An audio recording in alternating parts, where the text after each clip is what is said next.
institution.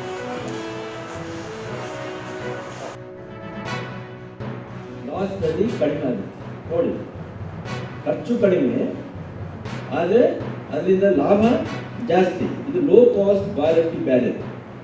ಇದನ್ನ ನಮ್ಮ ICRದವರು ಬೇರೆ ಬೇರೆಯವರು ಇದನ್ನ ರಿಸರ್ಚ್ ಮುಖಾಂತರ ಕಂಡುಕೊಂಡಿದ್ದಾರೆ.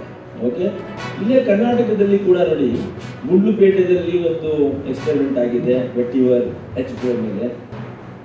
ಎಷ್ಟು ಸಾಯಿಲ್ ಲಾಸ್ ಕಡಿಮೆ ಆಗಿದೆ, only 0.12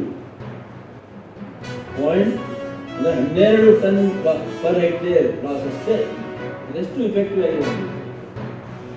what would have been 80, 45, 50 tons, the loss came down to 0.12 tons per hectare. Okay, ದೇಹರಾದೂನ್ದಲ್ಲಿ ಮಾಡಿದ್ದಾರೆ, ಅಲ್ಲಿ ಲಾಸ್ ಎಷ್ಟು ಕಡಿಮೆ, only 8.7 tons per hectare. Dehradun ಗುಡ್ಡಗಾಡು ಪ್ರದೇಶ, ಅಲ್ಲಿ ಸ್ಲೋಪ್ ತುಂಬ ಇದೆ, ರೋಲಿಂಗ್ ಟೊಪಾಗ್ರಫಿ, ಹಿಮಾಲಯನ್ ಮೌಂಟೇನ್ಸ್ ಅಲ್ಲಿಂದ ಸ್ಟಾರ್ಟ್ ಆಗುತ್ತೆ. ಅಂತಲ್ಲಿ ಕೂಡ the loss has come down to 8.7 tons per hectare. ತುಂಬ ಡಿಮ್ಯಾಂಡ್ ಇರ್ತಕ್ಕಂಥ ಈ ಎಸೆನ್ಷಿಯಲ್ ಆಯಿಲ್ ಇಲ್ಲಿ ರೈತರಿಗೂ ಸಹ ಬೆಳೆಯಲಿಕ್ಕೆ ಸೂಕ್ತವಾಗಿರ್ತಕ್ಕಂಥದ್ದು. ಎಲ್ಲ ಮಣ್ಣಲ್ಲಿ ಇದನ್ನು ಹೆಚ್ಚಿನ ಮಾಹಿತಿನ ನಮ್ಮ ವಿಜ್ಞಾನಿಗಳು ಕೊಡಲಿದ್ದಾರೆ.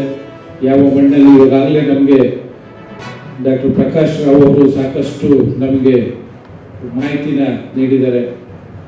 ಉಷ್ಣಾಂಶಕ್ಕೆ ಬಂದಾಗ -15 ಡಿಗ್ರಿಯಿಂದ 55 ಡಿಗ್ರಿವರೆಗೂ ತಡ್ಕೊಳ್ತಕ್ಕಂಥ ಶಕ್ತಿ ಇದೆ. ಮತ್ತು ಎಲ್ಲ ಥರವಾದಂಥ ಮಣ್ಣಲ್ಲೂ ಸಹ ಇದನ್ನು ಬೆಳಿಬೋದಾಗಿದೆ.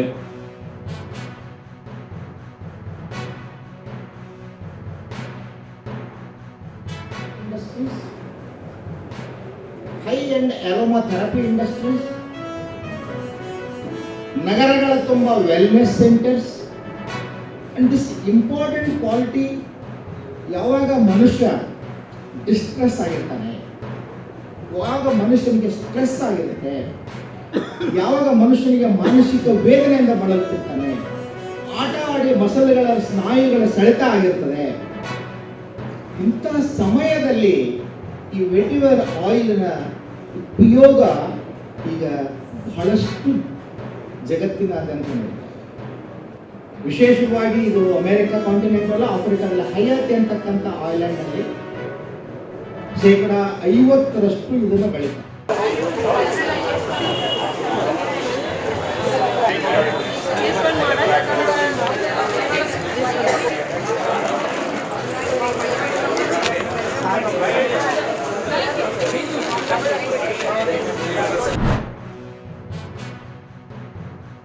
Maritime zone falls, and we've always considered New Zealand to be a very important power in this region, and a like-minded power.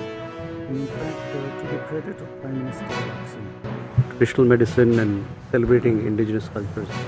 So people to people connect, relationship, it will be an important underpinning of the relationship.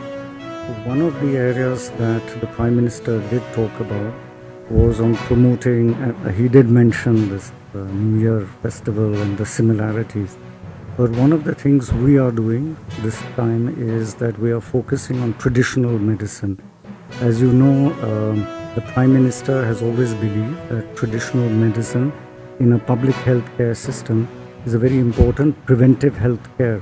Like in any public healthcare system, you have prevention activities as very important part.